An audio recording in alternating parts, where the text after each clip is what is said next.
This is tape 3 of the interview with Eda Strauss on December 21st, 1995 in Minneapolis, Minnesota, United States of America. Eda, when we finished the last tape, you were telling me about the Hexa, the overseer in the munitions factory in Chestakov, and how she treated people. Can you tell me a little bit more about that? She was a SS woman, and her day wasn't completed until she tortured a few girls. And you have to realize most of them were very young girls. They were young people. How old would you say? The average was like 30, I don't even know. They were in their 20s, teens, their teens. And how old was the SS woman, do you think? Well, to me, she looked like a witch. I think she must, I don't know how, she must have been maybe 30 years old.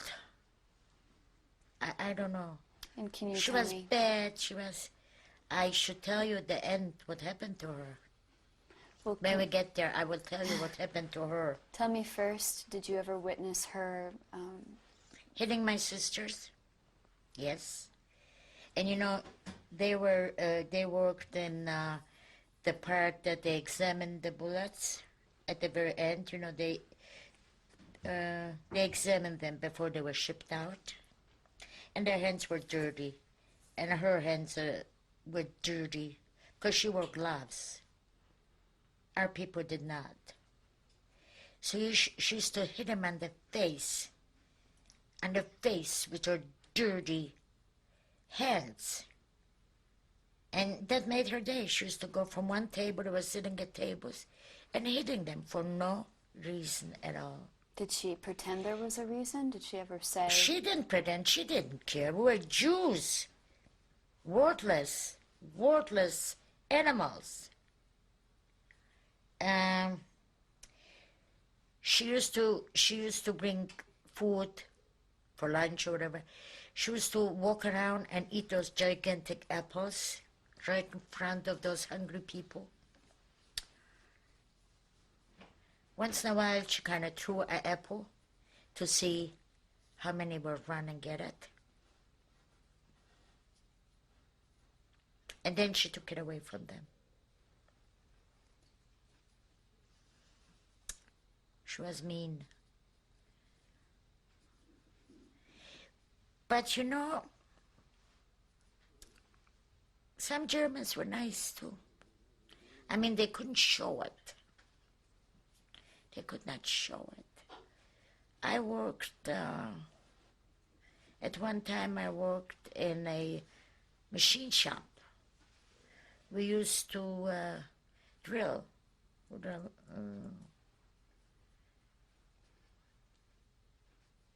tools. And there was one German. I worked with a very beautiful, beautiful girl. I must have been 14 or 15. She was 16. Very beautiful girl. You kind of like fell in love with her. You couldn't help but fall in love with her. He used to bring us sandwiches to work. So once in a blue moon, she kind of shared with me a sandwich. But most of he brought it for her. I remember that too. But I think he was a civilian. I don't think that he was a SS. I think he worked in that factory as a supervisor or something. I don't think if he was in the SS. Maybe, but I never saw him in a uniform. But you're sure he was German? He was German. Do you know what happened to him? her or her? I know what happened to that Hexa, to the witch. I know what happened to her. Why don't you go ahead and tell me what happened to her? Do you want me to get there when I tell you? Because I've got more to tell about that camp. Oh, please go ahead. Okay.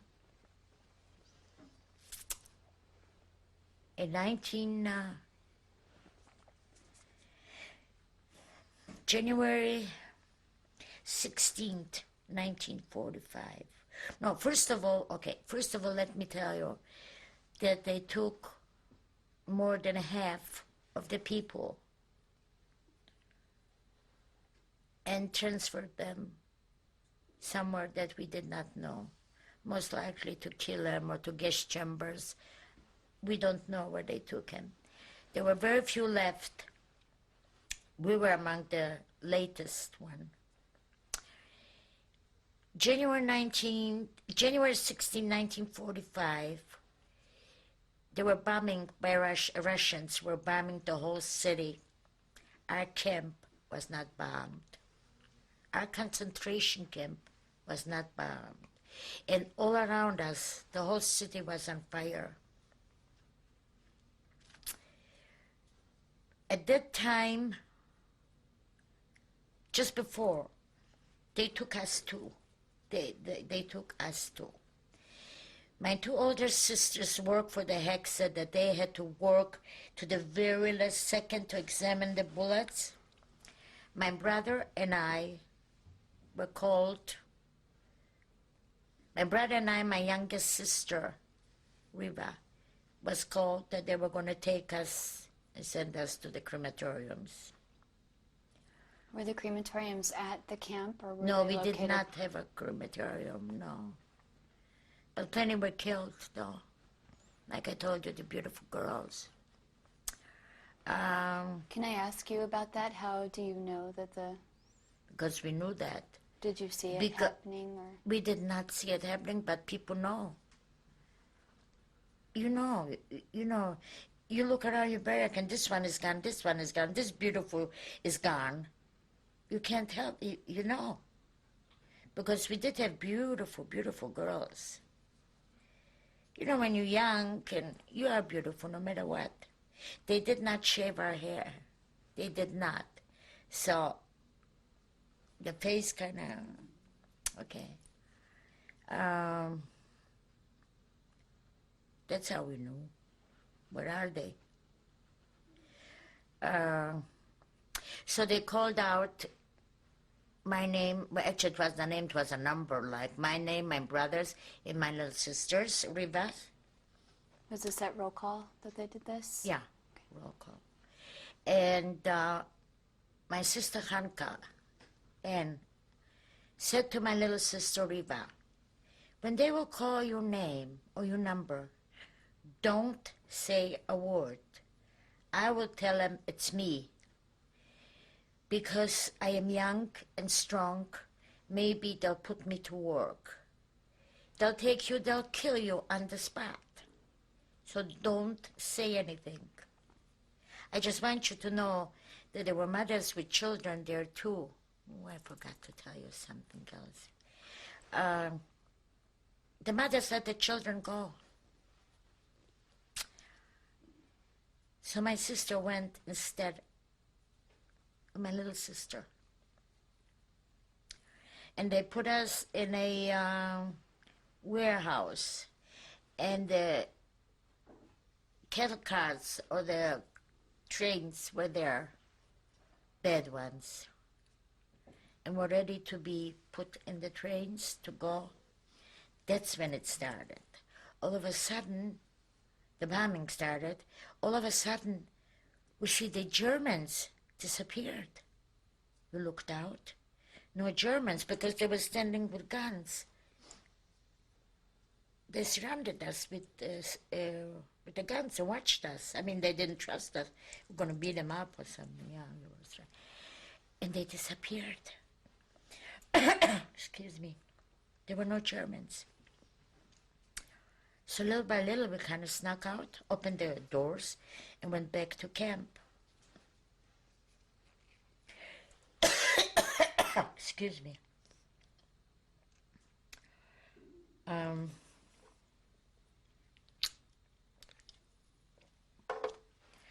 that night, we were kind of liberated. By? Russians, by the Russians. I don't want that to be on the video.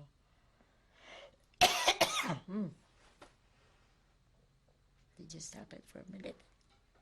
Is oh, excuse me. It's fine. Take your time.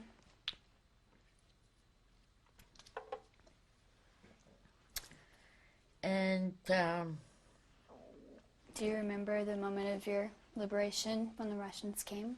do I remember it? Yes, I will never forget it. Can you tell me about it?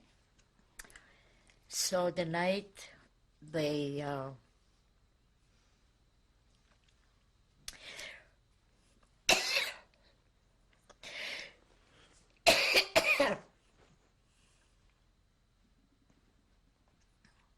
Can I stop for a second? You need to walk away. I'm going to slate it again. Back. Okay. Continuation of tape 3, interview with Eda Strauss on December 21st, 1995, Minneapolis, Minnesota, USA. Eda, when we paused, you were telling me about the moment of your liberation from Chestakov.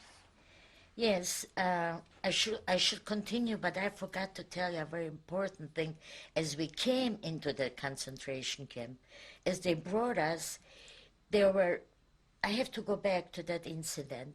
There were 30 children. My brother was included in that, but somehow or other, he walked over to the German and says, look, I worked, I have a number, I can work. So he kind of pushed him aside, which they had 30 children. My sister Riva was among them, the 30 children. They put them separately all together, the children. My sister Riva, 1944, she was 11 years old then. She was holding a baby. And a German came to ask her how old she is. 3 times he asked her, and the 3rd time he said, schmeiß das Kind, throw that baby and get out of here. Get out of here. He told her to run. That same day, the same night, they took all the children and they killed them with a hand grenade. All of them. My sister was spared again. But according to my sister, she thinks that maybe that soldier, that maybe she reminded that soldier of his own child. She was cute. She's still beautiful, my sister Riva. She was very cute, very blonde, very innocent looking. So maybe she thought, maybe I reminded him of his child or his sister. So he saved her, but they killed 30 children. All right, that I should have told you when we first arrived. I should have told you that. All right. Do you want to tell me what happened to the Hexa? Is that part of the liberation Yes, so story? we were, so January 17th in the morning, oh, it was chaos, it was bad, and being that we didn't know, we were so young, and we did not know, so my brother went one way, and my sister Hanka and Riva went another way. We went. And well, we walked out. We just went home. We were going home. No clothes, no food, no nothing. We were going to walk home. To Warsaw? Hundreds of miles. We just walked. And we left the camp. We just took off. We didn't care. In January 17th, it was very, very, very cold. Can I ask you to go back for one moment and recall for me what happened when the Russians actually came to the camp? Do you remember that? The Russians came. Actually, we hardly saw the Russians because we took off. But the Russians liberated us. And who told you you're free to go, or did you just... But we saw the Russians and the Germans disappeared. I really should tell you about the Hexa now. It might sound cruel what I'm going to say, but you know what they did with a lot of Germans? They killed them, and then they put them on the pavement on the street, and they ran over with the tanks over their body, and that's what happened to the Hexa. And we walked through that street in those mushed bodies. At that time, now I'm having a very hard time with it. A very hard time. But our witnesses, we witnessed that. They killed a young man too, soldiers. They killed them, the Russians. What did you think at the time when it happened? Didn't bother us. Not at all. I have a hard time talking about it now. I most certainly think it was horrible. We didn't think so then. No way. What did your sisters say when they saw it? Everybody was happy to see that. They tortured us. So we took off in the morning, and we went a group, about 17, 18 kids. While we walked in the winter, I had wooden shoes, and do you know that snow sticks to wooden shoes? It sticks. So while you walk, one foot is that high, one shoe, the other one foot, and we walk kind of by over a bridge, and I don't know if it was a Russian or German airplane. Most likely it was a Russian air. And they threw a bomb on us, on all of us.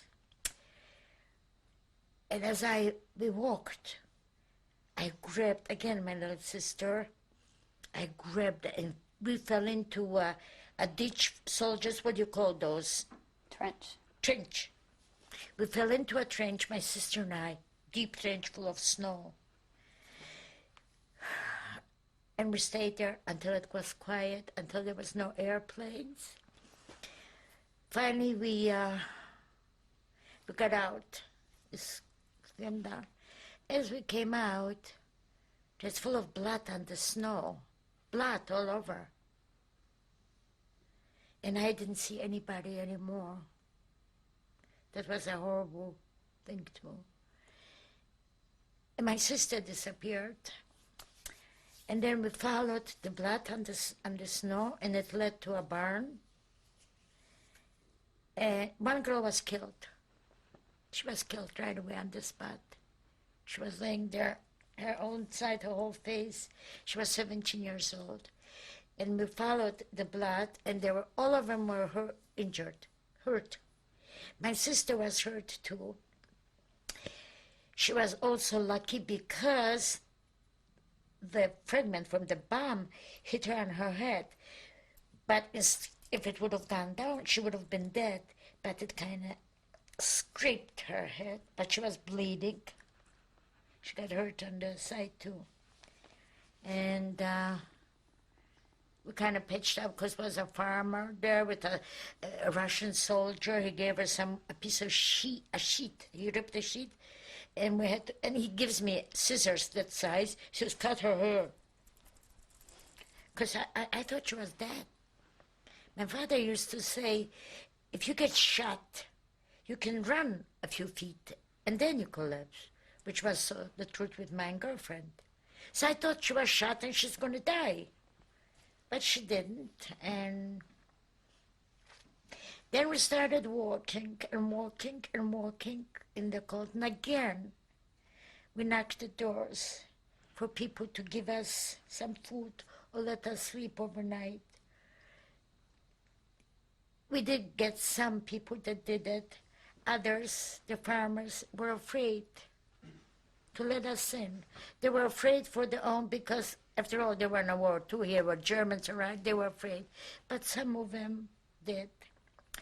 We walked through a forest, not a big forest. This I will never forget too. There was dead soldiers, burned tanks, burned bodies, burned. And there was one soldier, the most beautiful young man. He must have, a German, he must have been maybe 20, with the most beautiful blue eyes, laying dead. I still can see him, with his eyes open. And we walked through the dead people. We walked, Germans, all Germans. So, and we kept on walking and walking and walking. How did you know which way to go? Well, how did we know? First of all, you know the towns. You are from Poland, so you know, and you're not alone. If we didn't know, the other people knew. Okay? And we walked and walked, but somehow or other, we kind of lost everybody. We lost everybody in between. There was only my sister and I, two of my sisters and I. And we came home, we went back to Demblin. No one was there, no one. Couldn't find anyone, but we walked. It was terrible. My brother had a pair of pants. They were, you know, people walk with grease and oil and it's so stiff and yucky. And he gives it to me, put them on.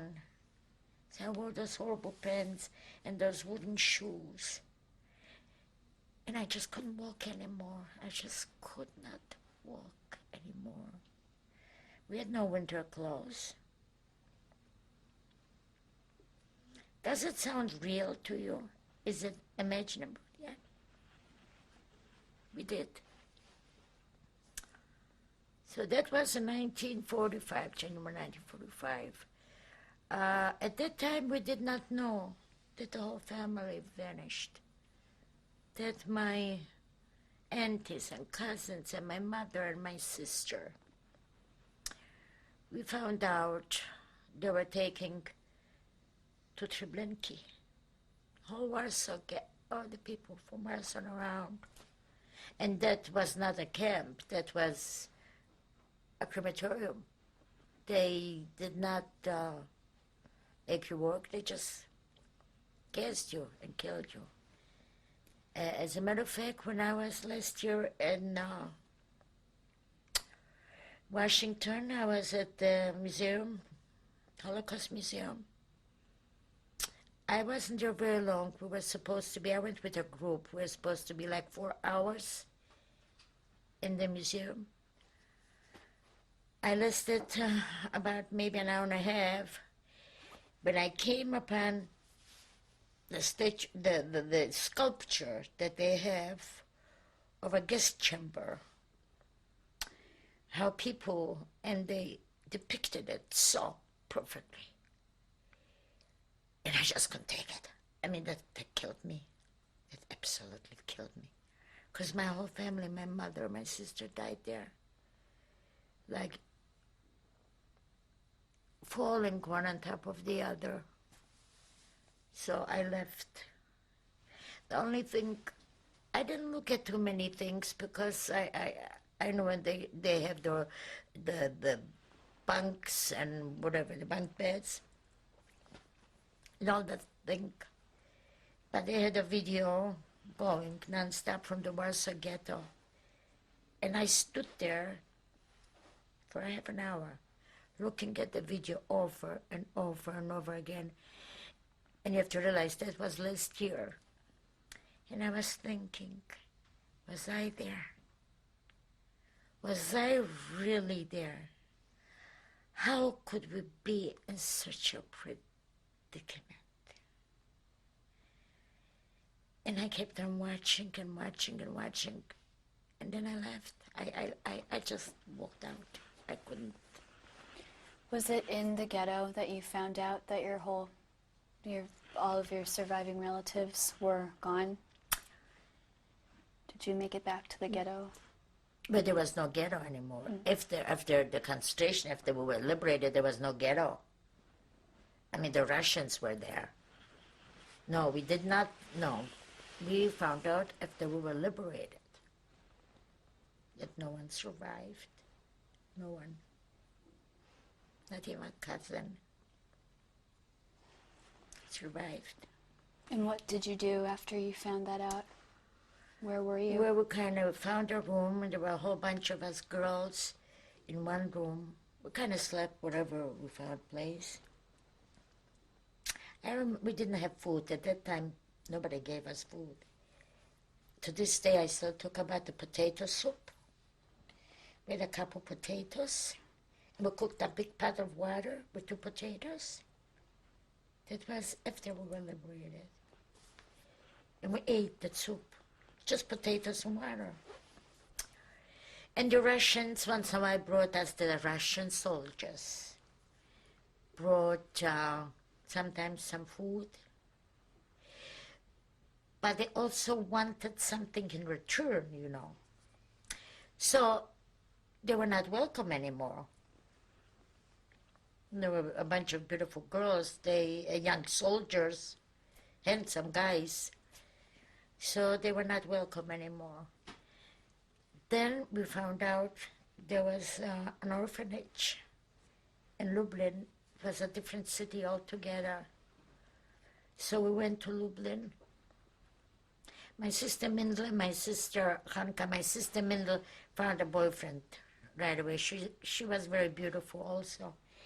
And my sister Hanka, and they had a building for the community that the survivors could stay there.